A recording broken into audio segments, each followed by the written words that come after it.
Bonjour à tous, bienvenue. Merci de nous rejoindre aujourd'hui pour le webinaire qui sera co-animé donc par Walix et R Carré.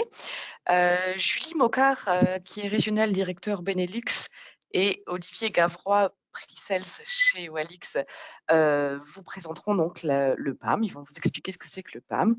Et Luc Cotin, qui est accompagné de Mathieu Jungers. Luc Cotin est CEO de R-Secure et CISO de R Carré R Cube. Et Mathieu Jungers est Information Security Officer. Tout le monde va vous parler donc de cet outil. N'hésitez pas, si vous avez des questions tout au long du webinaire, vous avez un espace dédié à cet effet et je me ferai une joie donc de poser vos questions à la fin de la présentation. Voilà, Julie, je te laisse la main. Merci Magali. Alors, merci déjà d'être présent et de votre temps par avance. Donc, l'idée aujourd'hui, c'est de vous présenter un webinaire autour de la cybersécurité et la conformité. Donc, le thème d'aujourd'hui, c'est « Faites du PAM votre meilleur ami ». Donc, Walix et R Carré, on est partenaires donc sur Luxembourg et notamment on travaille ensemble sur Luxembourg et la Belgique notamment aujourd'hui. Et donc, petite présentation tour de table des intervenants. Donc, moi, Julie, je m'occupe de la région Benelux et Nordiques en tant que Regional Director. Avant ça, j'ai travaillé 8 ans pour une autre compagnie de cybersécurité qui s'appelle Varonis. Et je rejoins Walix depuis près d'un an. Voilà. Olivier, je te laisse te présenter. Bonjour, donc Olivier Gavroy, je suis pre-sales chez Walix, donc l'interface technique. N'hésitez pas à poser vos questions techniques, je serai là pour y répondre. Merci. Luc, je t'en prie. Bonjour à tous et à toutes. Voilà, donc je suis Luc Cotin, accompagné de Mathieu Jungers sur la partie R-Secure, groupe R Carré R Cube. Donc, je suis le CEO, donc j'ai été aussi CISO pendant 15 ans chez Alternomus Group. Et donc là, j'ai créé la société R-Secure qui aide tous nos clients à tous les aspects de la cybersécurité. Et aujourd'hui, on parle particulièrement du PAM. Et Mathieu, peut-être se présenter en 2 mots. Bonjour à tous. Donc, oui, moi, je suis Mathieu Jungers chez R-Secure. J'ai commencé en même temps qu'R-Secure chez R Carré. Je travaille justement sur tous les volets de la cybersécurité. Merci. Donc, l'agenda, par rapport au thème d'aujourd'hui, c'est de vous présenter rapidement Walix, R Carré, et après, on va dire, Luc nous donnera sa vue sur la partie conformité aujourd'hui, le challenge que les compagnies peuvent avoir par rapport à ça, et notamment sur le marché luxembourgeois. Et Olivier prendra la main pour vous faire une démo live de notre produit, donc notre solution PAM for All, qui permettra de, en effet, vous aider à répondre à ces besoins de conformité. Alors, ici, donc, Walix. Walix est une société française avec donc ses headquarters à Paris. On existe depuis 2003. On a 11 brevets déposés. On sert aujourd'hui ici. Pardon. OK. On est présent donc à travers un réseau de distribution de 300 distributeurs et intégrateurs, et on opère sur 90 pays. On a un turnover, donc un chiffre d'affaires de 23 millions. On est l'Euronext et on compte aujourd'hui 220 employés. Et on a à peu près, plus de... alors, la slide n'est pas juste ici, je ne sais pas pourquoi, mais on a à peu près plus de 1500 clients aujourd'hui, si je ne me trompe pas. Sur la région en telle, on a à peu près entre 30 et 40 clients sur la zone région Benelux et Nordiques. Sur la France, on est beaucoup plus, bien sûr, plus de clients puisque c'est une société française. Et au niveau des reconnaissances du marché, donc on est leader sur l'étude du Gartner PAM Privilege Access Management, leur report, donc sur leur quadrant, on est leader. Aujourd'hui, ce qu'on propose comme solution, c'est une solution unifiée pour sécuriser, contrôler, manager vos accès pour tous les utilisateurs, les sessions, les ressources et les endpoints au bon moment et partout. Et je vais laisser la main, en tout cas, Luc, pour présenter. Oui, parfait. Alors, merci Julie. Rapidement sur la composition du groupe de R Group, hein, donc, est composé de plusieurs structures. On a la partie R Carré Luxembourg, hein, qui est vraiment toute la partie qui développe toute la partie data, cloud, téléphonie, distribution et tout ce qui est consulting. Alors la partie R Cube, c'est la partie PSF de support, donc c'est exactement la même chose que R Carré, mais pour les entités régulées. Alors R Secure, donc on en a parlé un tout petit peu, donc ça c'est la partie nouvelle structure qui s'occupe de toute la partie cybersécurité, compliance, formation, donc tout ce qui est e-learning, test de phishing et CISO as a service. Et alors on a aussi la partie R Carré Belgique et R Carré France qui est exactement la même chose que R Carré Luxembourg et que R Cube, mais pour les pays comme la Belgique, pour les clients qui auraient besoin d'une présence plus locale. Donc R Carré Belgique situé à Herstal et R Carré France situé à Nancy. Voilà. Passer au slide suivant, Julie. Bien sûr. Voilà. Rapidement, quelques chiffres. Hein. Donc, R Carré a été créé en 2001 donc, par Jean-Guy Roche. Aujourd'hui, R Carré, enfin le groupe R Carré RQ est composé de plus de 130 experts IT, avec une création de R-Cube qui a été créée en 2014, de nouveau pour la partie des entités régulées. Création du groupe en 2014, donc le groupe, là, on les a vus, hein, donc c'est toutes les entités qu'on a citées précédemment. Chiffre d'affaires de 23 millions d'euros en 2021.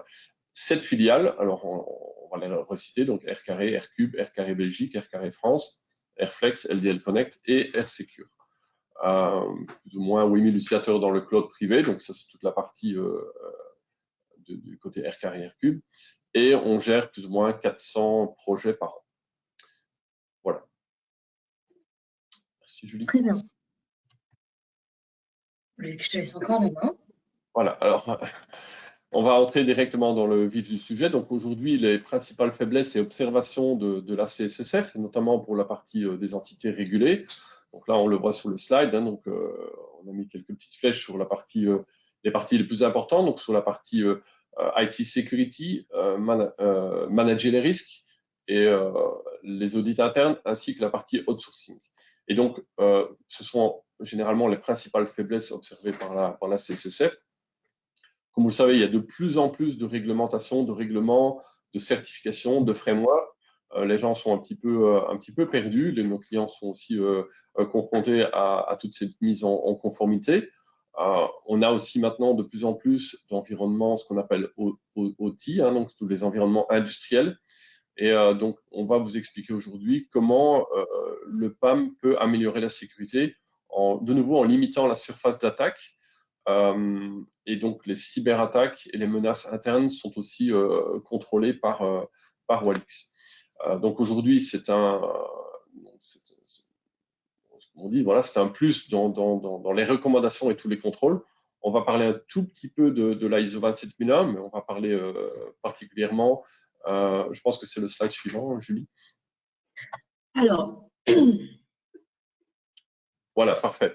Alors, sur la partie, donc en 2021, donc je ne vais pas vous lire le slide, hein, donc on est, les grands défis aujourd'hui, c'est la conformité.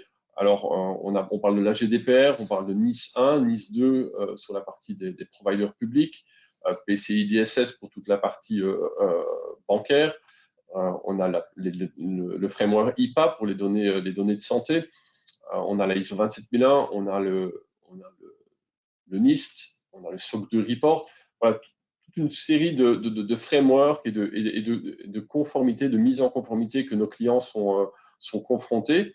Donc aujourd'hui, Walix peut répondre majoritairement à l'entièreté des frameworks. Alors, on vous enverra les slides par la suite. Donc, on va parcourir très rapidement sur la ISO 27001, mais on peut vous donner aussi toute une série de contrôles et de points de contrôle qui sont déjà validés par Walix. Tout à fait. Alors, il était important aussi de vous expliquer ce que fait Walix dans son corps métier. Donc là, en l'occurrence, pour expliquer la partie Privileged Access Management, on va prendre l'analogie en fait d'un immeuble. Donc l'idée de notre solution PAM for All, ici, c'est au niveau de l'immeuble, vous avez par exemple une caméra. Et la caméra, en fait, va vraiment enregistrer tout ce qui se passe au niveau du building. Donc, on est vraiment sur une partie qu'on appelle Station Recording. Et c'est, vous allez le voir, mais Olivier va vous montrer simplement des vidéos de ce que fait un compte privilégié sur une ressource privilégiée. Et vous allez le voir, mais il y aura aussi des métadatas autour de la session qui vont être aussi collectés. Après, on a l'analogie de la clé pour entrer dans le building. Ici, en fait, la clé va en fait représenter la partie password, donc la partie mot de passe pour entrer dans le building. Donc, il faut avoir le mot de passe adéquat. Après, on va avoir la partie multifactor authentication. Là, c'est de se dire, on a la clé pour entrer dans le building, mais est-ce qu'on est la bonne personne qui est supposée détenir cette clé? Donc, on va partir sur la partie multifactor authentication pour s'assurer de l'identité de la personne qui détient la clé et qui ouvre la porte. Ensuite, on a le garde qui va être à l'intérieur. Vous êtes à l'intérieur du building, vous êtes rentré avec la clé et vous êtes la personne que vous dites que vous êtes. Et maintenant, au niveau de ce que vous avez le droit de faire, le garde va s'assurer que vous faites exactement ce que vous êtes supposé faire par rapport à votre job. Donc, ce que vous êtes supposé faire par rapport à votre métier. Donc, le principe de moindre privilège, least privilege management. Donc l'idée ici, c'est le garde s'assure en effet qu'on respecte bien et qu'on respecte bien ce qu'on est supposé faire et pas plus. Et tout ça, cette partie caméra, cette partie password management, cette partie multifactor authentication, et la partie least privilege management, on peut faire tout ça de manière distancielle avec la partie remote access management. Donc vraiment, le PAM, on peut le visualiser de cette façon-là à travers l'analogie de cet immeuble. Ensuite, si on organise les informations un petit peu différemment, on a parlé de la partie session management. L'idée ici, c'est d'aider la compliance sur contrôler qui, quand, où et pourquoi. En effet, on fait des accès. Donc, soit vos utilisateurs privilégiés, soit vos ressources privilégiées. La partie password management, ici, donc c'est pour prévenir l'exposition et donc on va contrôler, manager, faire tourner et gérer en fait tout ce qui est secret, clé et mot de passe et credential. Après, on en a parlé, donc là, la partie multifactor authentication, donc se dire, je vais neutraliser du risque et c'est vraiment une des fondations de la partie Zero Trust, se dire, on va donc donner une sécurité plus importante à travers une deuxième authentification, moyen d'authentification. Après, vous avez donc la partie least privilege, donc un principe très important, puisque ça permet en effet d'éviter par exemple des mouvements latéraux, d'avoir des gens qui ont trop de droits par rapport à ce qu'ils sont supposés faire sur leur job. Et là, l'idée, c'est vraiment d'appliquer ce principe-là et de se dire, mais par contre, si j'ai besoin de plus de privilèges pour faire, on va dire, une tâche qu'on me demande de manière exceptionnelle, on peut avoir la capacité d'élever le privilège just in time par rapport aux besoins qui est demandé à travers mon job de manière exceptionnelle, par exemple. Et donc, à travers ça, on a la partie approval, audit et l'élévation de privilèges just in time qui est contrôlée. Et tout ça, on vous propose de manière distancielle. Donc là, l'idée, c'est de s'enlever la partie VPN aussi et à travers, en fait, notre solution PAM for All, à travers l'Access Manager, permettre, en fait, à vos employés distanciels, donc à distance, ou des vendors ou des gens, fournisseurs qui travaillent avec vous, d'accéder à vos ressources privilégiées et de manière sécurisée, sans avoir la lourdeur d'un VPN en place. Voilà. Et après, par rapport à tout ça, comme Luc l'a mentionné, on a à la fin de la présentation, si vous êtes intéressé, on peut vous communiquer cette présentation-là qui va en fait aussi être complémentée d'autres slides qui va détailler en fait ce qu'on va pouvoir sur les aides qu'on va pouvoir apporter, notamment sur la partie ISO 27001. Et donc L'objectif de la présentation est quand même d'être interactive et live. Donc, je vais donner la main, en fait, on va donner la main, pardon, à Olivier, qui va vous présenter donc le Bastion, notre solution PAM for All, et notamment la solution Bastion qui va vous permettre de faire ce que je vous ai notamment partagé précédemment sur les slides. Voilà, merci. Bonjour, merci Julie.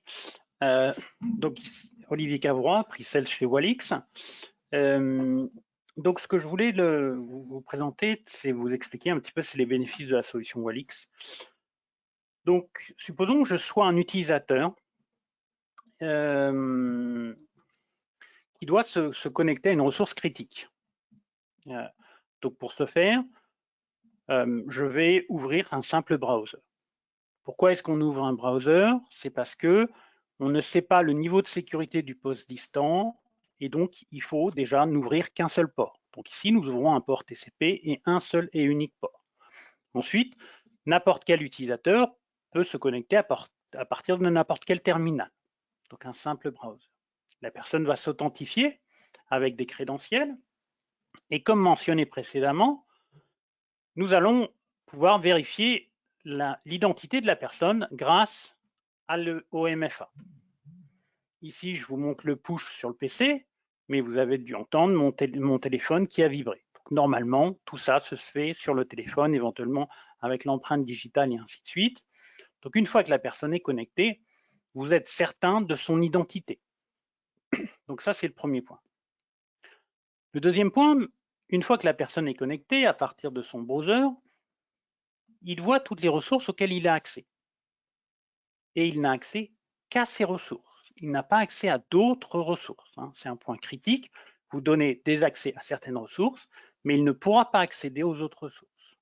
Donc, il peut accéder à des ressources Windows, il peut accéder à des ressources Linux ou routeur, à des applications Windows, à des applications industrielles, SCADA, HMI, il peut accéder à des interfaces web, à des équipements réseau, des bases de données ou des Windows Client. Donc, reprenons le cas Windows, par exemple. Je peux donner différents types d'accès à des serveurs Windows. Je peux donner des accès Windows avec des comptes spécifiques. Je peux lui donner un accès admin ou un accès simple utilisateur ou lui demander de rentrer le mot de passe, voilà, ou me connecter avec l'interface admin de l'utilisateur. Ici, j'ai été connecté sur la solution Walix avec le compte Luca. Après avoir validé le message d'information comme quoi tout ce que je vais faire sera enregistré, si je suis d'accord sur cela, je me retrouve connecté donc sur ma cible Windows. À partir de là, je peux faire tout ce que je veux comme si j'étais local. D'accord ? Point intéressant, premier point intéressant, on voit que j'ai accès sans avoir dû saisir les mots de passe de la cible. Tout simplement, le Bastion est un équipement qui est en proxy, donc entre l'utilisateur et les cibles. Il possède un coffre-fort et il insère les mots de passe, les crédentiels directement vers les cibles. Donc, vous ne partagez aucun mot de passe à l'extérieur. Donc, c'est également un point de sécurité qui est très important. Non seulement vous vérifiez l'identité, non seulement vous réduisez le nombre de ports, non seulement vous ne fournissez pas les mots de passe, vous réduisez également, je dirais, les droits d'accès aux ressources auxquelles ils ont accès, vous réduisez les protocoles, vous avez une rupture protocolaire. Donc tout ça, c'est un ensemble qui a pour but de réduire la surface d'attaque. On va continuer à vous montrer un petit peu les autres éléments qui sont mis en place pour réduire cette surface d'attaque, telle que demandée selon les normes. L'autre point est de dire, effectivement, j'ai donné accès à un serveur Windows, mais qu'est-ce qui empêcherait un utilisateur de se dire, bah, écoutez, qui voudrait accéder à une autre ressource, de saisir et d'y accéder avec un serveur de rebond. En fait, je vous ai dit que le Walix fonctionne en tant que proxy. On fonctionne en tant que proxy, et l'on voit tout ce qui se passe vers la cible. Donc, lorsque la personne tâchera de se connecter vers une cible en tant que serveur de rebond, nous allons le voir et couper la session et l'application qui tente de se connecter vers un serveur auquel il n'est pas autorisé d'accéder. Toujours dans l'optique de réduire la surface d'attaque. De même, ce serveur, il peut être très critique, par exemple.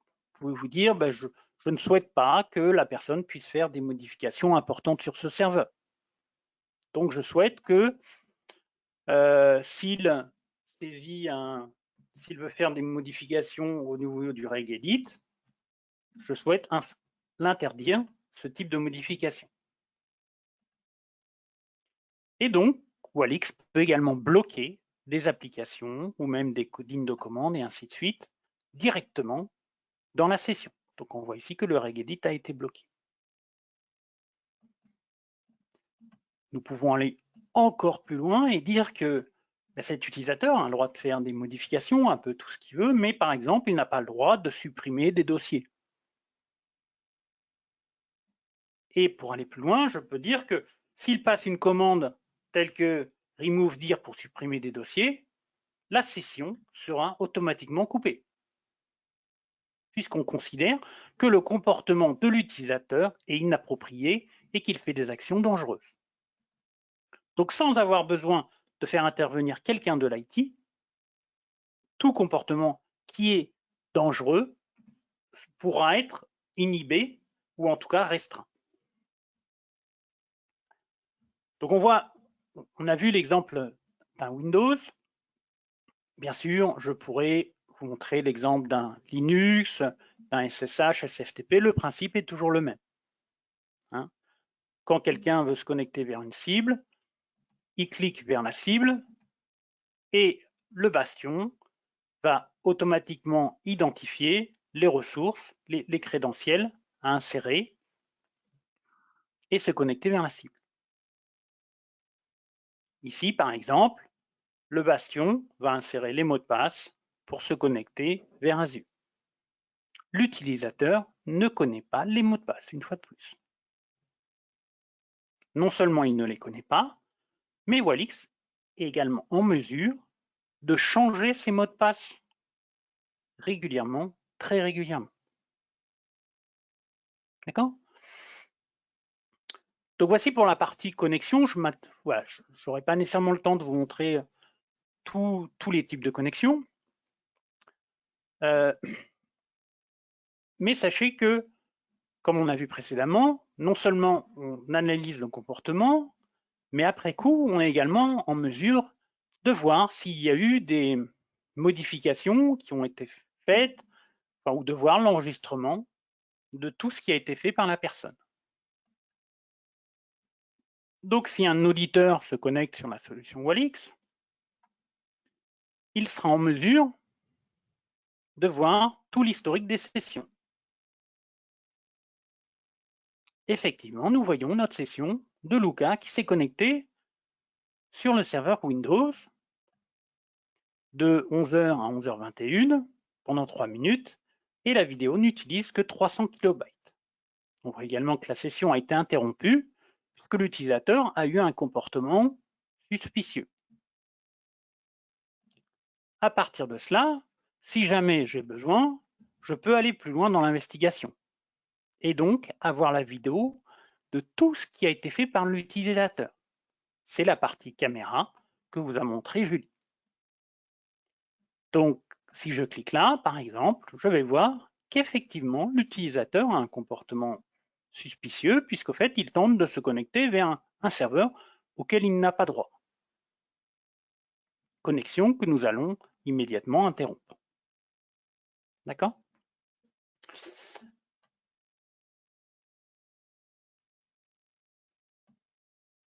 Le plus important n'est pas la partie vidéo.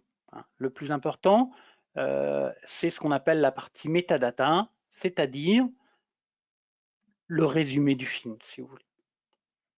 Donc, Walix est en mesure de vous fournir un résumé du film avec des informations qui sont très très riches. Donc, on va pouvoir vous dire exactement tout ce qu'a fait l'utilisateur. On voit ici, par exemple, que la personne s'est connectée en remote desktop, a saisi cette adresse IP, mais que la personne n'a pas le droit de se connecter sur les serveurs en direct ou par un serveur de rebond, et que donc la session a été bloquée. Toute cette information qui s'appelle metadata pourra être envoyée vers un SIEM. Nous avons des applications qui sont déjà prédéfinies, ou vers un syslog, et vous pourrez donc historiser toutes ces informations-là. Si jamais je voulais partager la vidéo, je peux faire un simple clic ici, et je suis en mesure d'avoir la vidéo en format MP4. Je peux la partager à un juge, voilà, ou à quelqu'un. L'intérêt de la vidéo en tant que telle, elle montre aussi le comportement de l'utilisateur et voir s'il est intentionnellement mauvais. D'accord? S'il essaye d'hacker votre solution. Donc, on a dit que toutes ces informations de metadata peuvent être envoyées vers un SIEM. Le Walix est également en mesure, lui-même, de vous offrir cette capacité de regarder ou de faire une recherche, un peu comme Google, Google-like, sur toutes les sessions qui ont eu lieu. Par exemple, ici, je pourrais rechercher quelles sont les personnes qui ont passé la commande remove dir.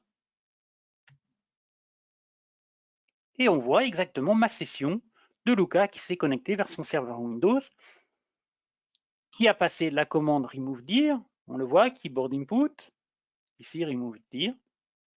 Et je pourrais avoir les détails de la session ou le film et ainsi de suite.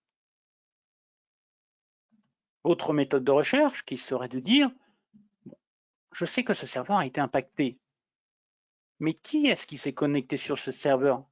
Qui est-ce qui aurait fait des modifications? Et là, j'ai la liste des personnes qui se sont connectées en direct sur ce serveur et je peux regarder le film ou la session et ainsi de suite.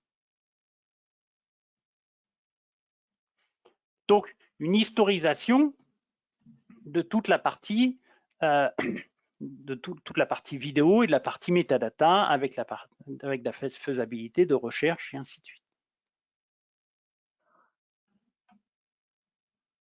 Nous avons vu que la personne peut se connecter donc sur un ensemble de sessions. Il existe aussi la possibilité le Bastion est également en mesure de modifier les mots de passe des cibles de manière automatique et transparente pour l'utilisateur. C'est transparent pour l'utilisateur parce que c'est le Bastion qui insère les mots de passe lors de la connexion. D'accord ? Donc si je me connecte sur le Bastion, je vais vous montrer en tant qu'admin, nous avons la capacité qu'on appelle password management et qui me permet donc de changer les mots de passe de la cible. Je définis une règle de password management et je pourrais très bien modifier les mots de passe, par exemple, soit à chaque connexion, soit tous les dimanches à 1h du matin, avec, on va dire, 20 caractères au minimum, 10 caractères spéciaux et ainsi de suite. Pourquoi est-ce qu'on propose cela? C'est parce que ça permet aussi de sécuriser selon les normes qui demandent de changer les mots de passe régulièrement et aussi d'avoir une complexité de mots de passe.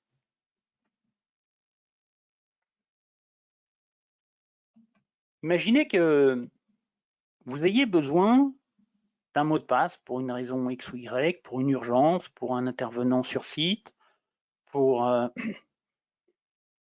le Bastion est également en mesure de fournir et de tracer ce partage d'un mot de passe, bien sûr, qui lui pourrait être un mot de passe statique, mais bien sûr, nous ne recommandons pas de partager des mots de passe statiques, tout simplement puisque ce mot de passe pourra être réutilisé. Donc la préconisation de Walix, elle est toute simple, elle est de dire, si jamais vous devez partager un mot de passe, on va vous fournir un mot de passe temporaire. Ce mot de passe un mot de passe qui suit les recommandations de sécurité. Et ce mot de passe qui aura une durée de validité qui est définie par l'utilisateur. Une fois partagé, ce mot de passe ne sera utilisable que pendant cette durée de validité. On voit ici par exemple que mon mot de passe il finit par B. Si je fais mon check-in, au moment où je voudrais régénérer un mot de passe, le mot de passe a été modifié par la solution Walix et donc le mot de passe est modifié automatiquement. Vous êtes également en mesure de prouver que les mots de passe ont été modifiés.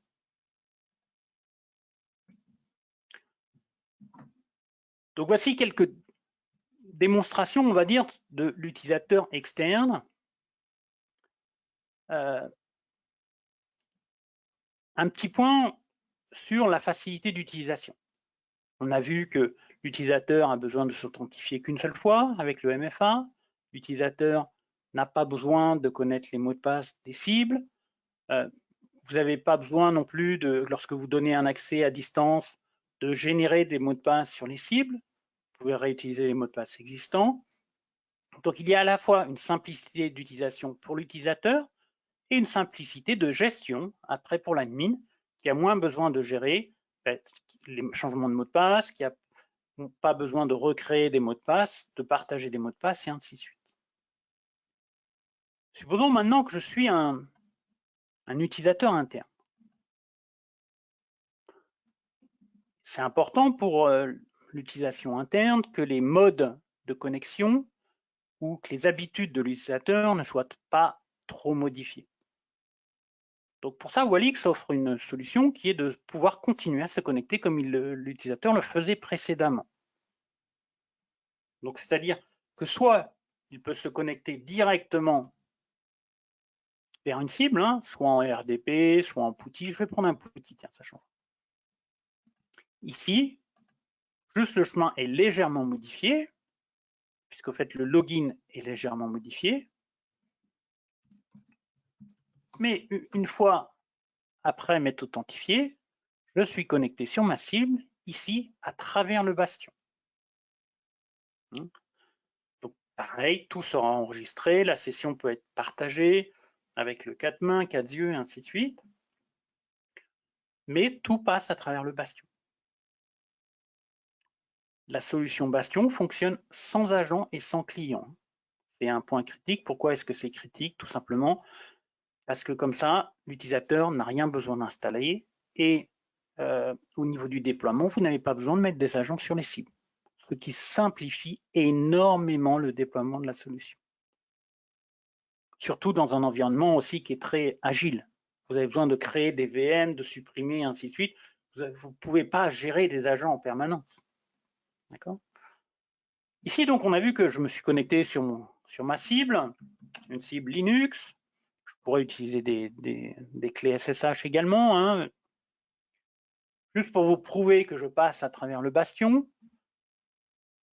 Si je passe une commande qui est interdite, je peux interdire des commandes. Et bien, la commande sera directement arrêtée. De même, si la personne continue à avoir un comportement anormal, par exemple, il souhaiterait se créer lui-même un utilisateur root, eh bien, on est capable de couper automatiquement la session, comme on l'a vu en RDP. Effectivement, ici, la session sera coupée automatiquement par la solution Walix.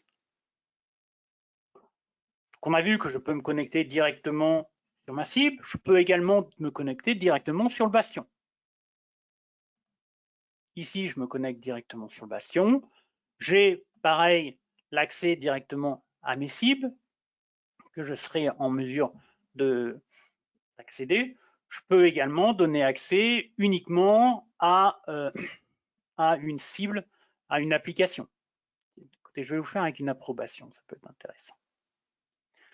L'idée là, elle est la suivante. Vous donnez accès à une ressource distante. Cette ressource distante est critique.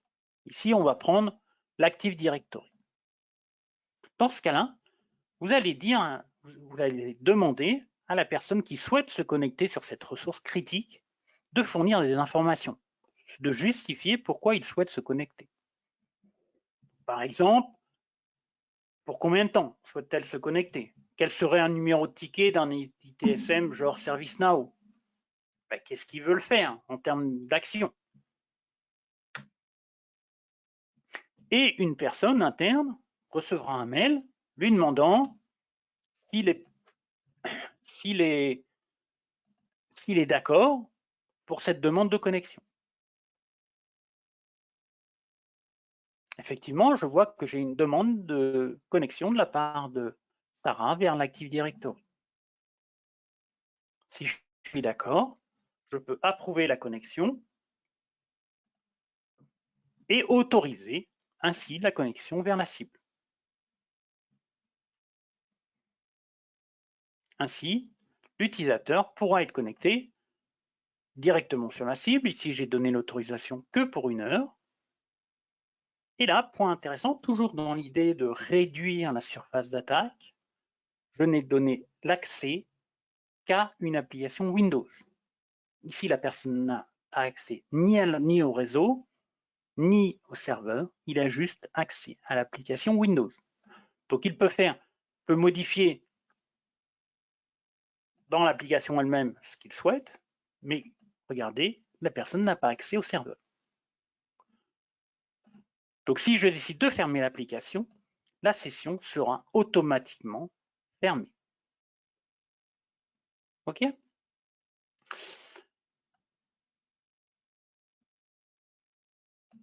Voilà, que vous dire d'autre en termes de déploiement? Bien sûr, la solution Walix fonctionne avec un Active Directory.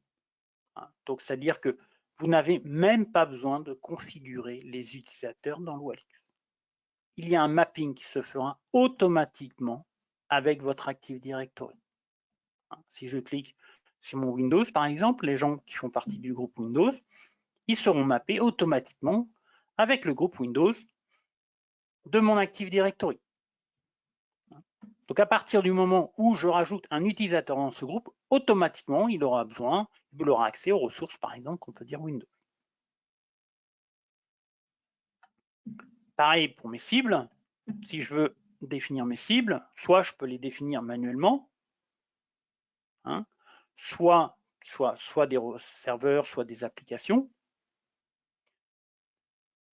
et les mettre dans des groupes. Soit je peux utiliser des Web API, des CSV, des méthodes de discovery automatique pour faciliter la configuration de l'outil. Et une fois que j'ai créé ces groupes d'utilisateurs, ces groupes de cibles, le Bastion fonctionne aussi simplement qu'une règle de firewall. Tout simplement, vous définissez vos groupes d'utilisateurs qui ont accès aux groupes de cibles. Ici, par exemple, mes utilisateurs internes ont accès à tout un ensemble de cibles, mais mon vendeur, ici, n'aura accès qu'à 4 types de cibles. Okay. Donc ça, c'était aussi pour but de vous montrer la simplicité de configuration de la solution Walix. Simplicité au niveau HTML, mais aussi au niveau système.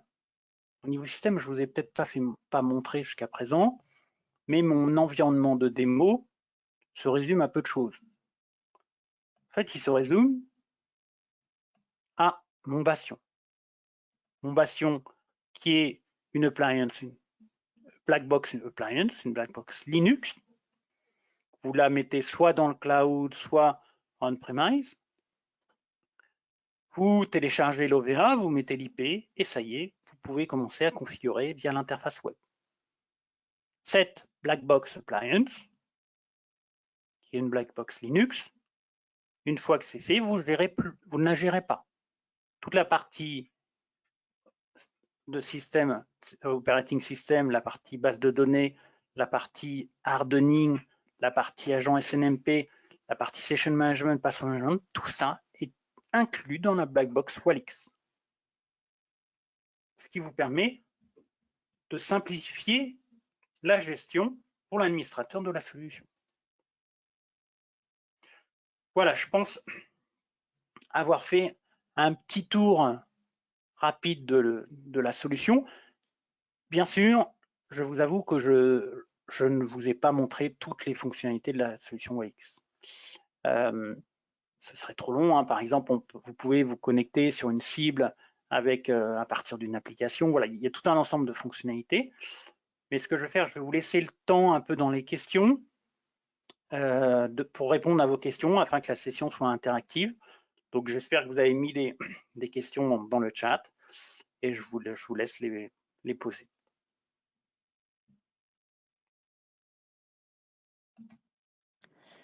Merci beaucoup, Olivier. Merci aussi à Julie pour la présentation. On a effectivement reçu quelques questions. La première, en fait, il y en a deux qui se rejoignent un petit peu. Est-ce que Walix, du coup, peut remplacer la solution Citrix ou alors une solution, même question comme LastPass, une solution type LastPass ou autre? Alors, c'est une très bonne question. Je dirais la solution Walix remplace une solution Citrix pour tout ce qui est accès critique. D'accord? Puisqu'en fait, la solution Walix a un focus particulier sur les ressources critiques. Par contre, le Citrix est parfois utilisé dans les entreprises pour tout ce qui est application pour l'utilisateur lambda. Dans ce cas-là, la solution Walix ne remplace pas ce type d'usage. D'accord? C'est vraiment une solution qui a un focus sur les administrateurs, donc les ressources les plus critiques de l'entreprise. C'est-à-dire que si ces ressources venaient à être corrompues ou hackées, les impacts peuvent être énormes. D'accord? Donc c'est pour ça que aussi d'un point de vue client, cela fait partie des projets prioritaires de ce qu'on voit en termes de déploiement, c'est qu'il est très important et critique de sécuriser ces plateformes critiques. Voilà, j'espère avoir répondu. Merci Olivier, j'espère que ça a répondu donc à la question. Autre question, est-ce que le Bastion permet de se connecter à des équipements industriels de type PLC HMI? Alors tout à fait, c'est quelque chose qu'on gère, qui est assez spécifique également à Walix. Je ne vous l'ai pas montré. Ici, on est capable de se connecter à un équipement, un Edge Gateway, un HMI, un PLC en direct. Je ne l'ai pas démarré, mais sachez qu'on supporte le TIA portail, l'exostructure et ainsi de suite. On se connecte directement au PLC nativement avec le protocole que vous souhaitez. Je vais peut-être vous montrer une slide qui sera peut-être un peu plus parlante. Voilà, je crois que j'ai celle-là. Donc, comment est-ce que ça fonctionne? C'est une fonctionnalité qui est à la fois IT et OT. L'idée, le principe, il y a des utilisateurs qui peuvent avoir leur propre application sur leur PC.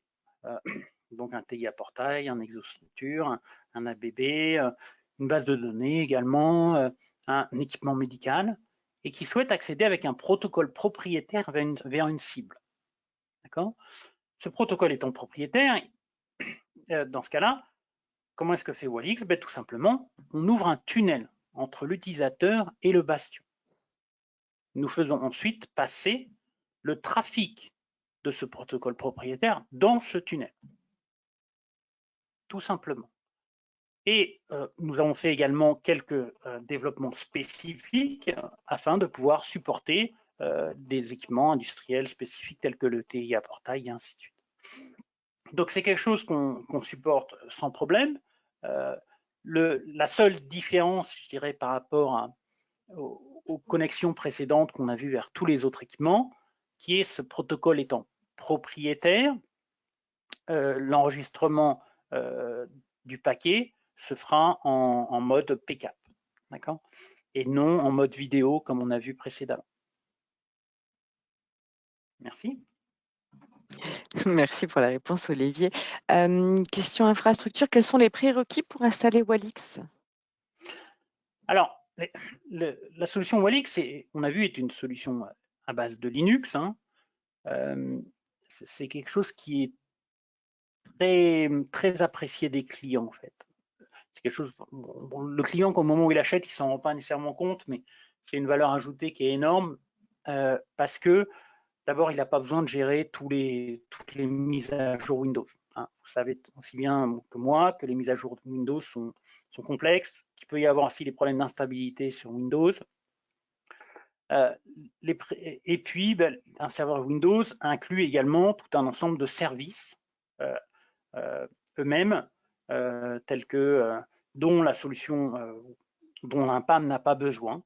Le fait qu'on soit sur Linux permet de s'affranchir de tous ces services-là, d'augmenter le niveau de sécurité et aussi de ne pas devoir gérer tous ces upgrades Windows. Les prérequis en termes de hardware pour installer la solution Walix, ils sont assez faibles. Donc c'est une autre chose qui fait que la solution est appréciée. Donc vous voyez ici par exemple, je n'ai que 2 virtual processeurs et 6 mégabits suffisent amplement. D'accord. Donc les prérequis hardware sont assez faibles. Vous pouvez l'installer où vous souhaitez, donc soit dans le cloud, soit on-prem. C'est quelque chose qui vous pouvez faire ce que vous souhaitez. Donc, en termes de prérequis, si besoin, on vous enverra un sizing de cette partie-là. Voilà, merci. Du coup, la solution Walix, je pense que tu l'avais peut-être déjà abordée dans ta présentation, mais est-ce que c'est on-prem ou dans le cloud? Alors, la solution Walix est une appliance, une black box appliance, donc qui peut être installée soit on-prem avec un hardware, pour certains cas de compliance, soit dans un environnement virtuel, soit dans le cloud, soit de manière mixte. Hein, ça peut être intéressant. Oui, c'est un point que je n'ai pas abordé, c'est la partie redondante. Hein, bien sûr, la solution Walix est entièrement redondante. Redondée. Donc, soit vous pouvez utiliser la redondance native à votre environnement VM ou cloud, soit vous pouvez utiliser la redondance Walix qui est fournie par Walix. Hein. Donc, on fonctionne souvent en master-master avec 2 nœuds ou en master-slave. Il existe aussi le disaster recovery, il existe aussi le breaking glass. L'idée du breaking glass et de ces informations de redondance, elle est que si jamais lorsque vous implémentez la partie password management, gestion des mots de passe, le niveau de criticité de la plateforme Walix augmente. Et donc, à partir de ce moment-là, nous vous recommandons d'installer cette redondance. Le breaking glass est l'idée que un utilisateur, les mots de passe deviennent critiques et il peut avoir besoin de les sauvegarder quelque part. Donc, il est possible pour un utilisateur à très haut niveau de droit de privilège admin de pouvoir récupérer ces mots de passe ou ces mises à jour de mots de passe dans un fichier crypté ou dans une web API cryptée. Comme on voit ici, le mail est encrypté. Il pourra télécharger la partie mot de passe dans un mail crypté. Donc la solution Walix, après, peut être installée donc soit on-premise, soit dans le cloud et éventuellement de manière mixte. Ça peut arriver qu'un client souhaite mettre un équipement on-premise, tout simplement. Pourquoi est-ce qu'il y a un intérêt à mettre un équipement on-premise? C'est que d'un point de vue architectural, c'est quelque chose qui est peu connu, mais l'expérience utilisateur est meilleure lorsque le PAM, le bastion, est proche de la cible. Hein, tout simplement puisque ce sont des flux vidéo que vous avez et donc par exemple mettre une appliance en local. Le plus souvent ils mettent les deux en local, mais ça peut arriver qu'ils mettent la deuxième dans le cloud. Est-ce qu'il y a d'autres questions? Merci Olivier. Oui, et la toute dernière question. Alors, attendez, je la retrouve. Voilà. Est-ce que Walix fonctionne avec des solutions de double authentification autres que Azure, comme Azure? Alors, tout à fait. La solution Walix a pour but de s'intégrer entièrement dans un IC et donc est interopérable avec tout un ensemble de solutions. Hein. Ici, on voit par exemple que je peux m'interopérer avec Walix Web Support, le MFA Radius, le MFA LDAP ou surtout le MFA SAML. Donc, on est entièrement interopérable avec n'importe quel MFA. Walix est également en mesure de fournir une authentification forte. Ça, c'est au libre choix du client. Elle est parfois utilisée pour les externes. Souvent, l'entreprise a déjà une solution d'authentification forte pour les utilisateurs internes, mais elle peut avoir besoin d'une authentification forte pour les utilisateurs externes. Dernier point, la solution Walix interopère avec tout un ensemble d'équipements tels que des SIEM, tels que des IAM, tels que bien sûr l'Active Directory ou un ServiceNow, d'environnement DevOps aussi. Je ne vous ai pas démontré cette partie-là, mais le Walix supporte Kubernetes, Terraform, Ansible, et donc il vous est possible soit de créer des cibles ou des bastions avec des web API, tout ça de manière dynamique dans un environnement Ansible ou Terraform.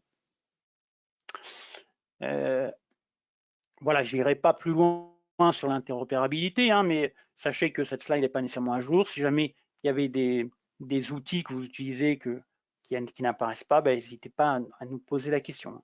Sur la partie antivirus, tout simplement, ou DLP, je ne vous ai pas fait la démo, mais si jamais, en tant qu'utilisateur, je souhaite me connecter vers une cible pour transférer un fichier, je peux directement le récupérer en SFTP. D'accord? Et dans ce cas-là, je pourrais également m'assurer, toujours dans l'optique de réduire la surface d'attaque, que le fichier qui sera téléchargé sera un fichier qui n'a pas de virus. Donc là, si je souhaite télécharger un fichier, je pourrais m'assurer que ce fichier n'a pas de virus. Sinon, la connexion, pareil, sera coupée automatiquement. Donc voilà, je pense pour ma partie démo, je pense avoir fini la partie présentation. J'espère avoir... Oui, Olivier, on a encore une toute dernière question. Oui. Comme il nous reste encore 5 petites minutes, on a encore une toute dernière question qui vient d'arriver. Est-ce que Walix est compatible avec les tablettes iOS et Android? Alors, sur la partie browser, tout à fait. Puisqu'au fait, vous êtes capable de vous connecter à partir de n'importe quel browser. Puisqu'au fait, l'interface ici, c'est une interface HTML5. Donc, entièrement applicable sur n'importe quel browser. Donc, la réponse est oui. Normalement, sur ces tablettes-là, je dirais les personnes ont moins de raisons d'utiliser l'accès direct en RDP ou en PuTTY. Bon, avec un émulateur, ce serait également faisable, mais c'est moins dans l'intérêt. Est-ce qu'il y a une application prévue pour le mode tablette, Walix, ou c'est juste... Non, il n'y a pas d'application spécifique. Pour l'instant, la partie browser semble répondre aux besoins. On n'a pas eu spécialement de demande à ce niveau-là. Super. Merci, j'espère que ça a répondu à la dernière question.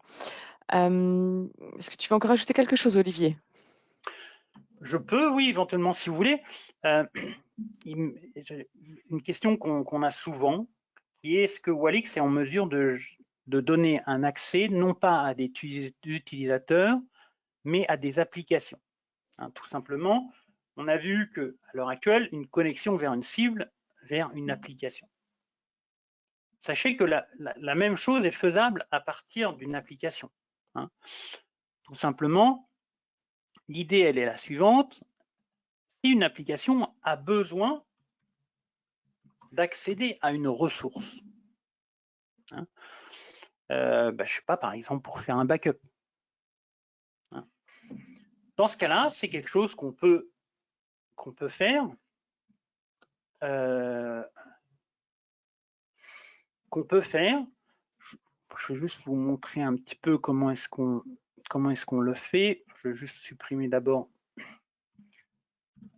cette partie-là. Comment est-ce que ça fonctionne? Imaginez que j'ai mon logiciel de backup, ici.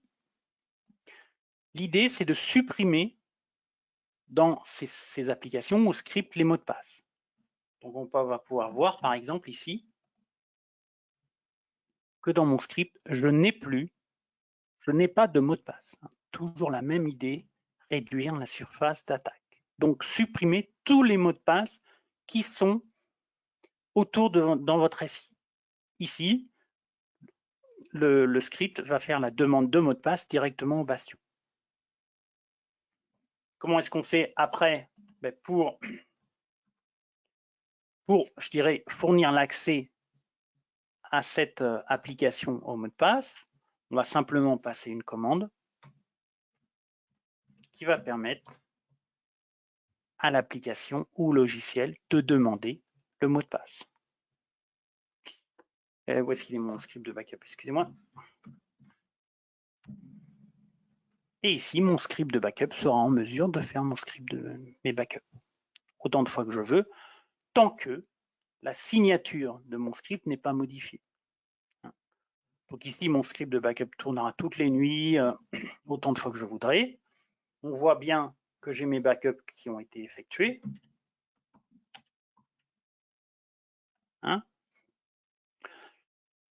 La seule chose, c'est si quelqu'un modifie ce script de backup,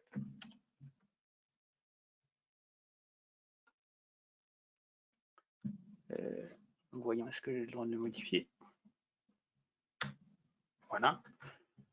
Le bastion va le voir, que le script a été modifié, et il va pouvoir interdire cette demande de connexion. Effectivement, si je relance mon script de backup, ma demande échoue, tout simplement parce que la signature de mon script a changé. Et donc, quelqu'un l'a modifié. Donc, ce script n'est plus autorisé à accéder au bastion. Voilà, comme je disais précédemment, Merci, Olivier. Oui, j'ai reçu, voilà, les questions arrivent au fur et à mesure. Une toute dernière question, on va essayer de faire vite parce qu'on approche des midis. Est-ce qu'un RPA fonctionne avec Walix? Robotic Process Automation. La réponse est oui. Oui, la réponse est oui. Par contre, je n'ai pas le détail du comment. Je sais que c'est présent, mais j'aurais besoin de... Je demanderai au client en question, à la personne de me contacter directement, que je puisse, voilà, de m'envoyer un mail directement, que je puisse partager et lui envoyer une réponse complète. Mais la réponse est oui. Parce qu'en fait, c'est sur la partie industrielle et nous avons voilà, une forte croissance et demande sur cette partie-là actuellement également. Super. Merci beaucoup, Olivier. Je pense qu'il est temps donc de vous remercier tous, Julie, Olivier et Luc, pour votre présentation. Merci à tout le monde d'avoir participé à cette présentation au webinaire. On vous enverra dans le courant de la journée toutes les slides, la présentation en elle-même, et vous pourrez retrouver le replay pour voir la démo qu'Olivier vous a faite sur notre site internet. N'hésitez pas non plus à envoyer des questions s'il y a encore des questions qui vous arrivent. On se fera bien sûr un plaisir d'y répondre.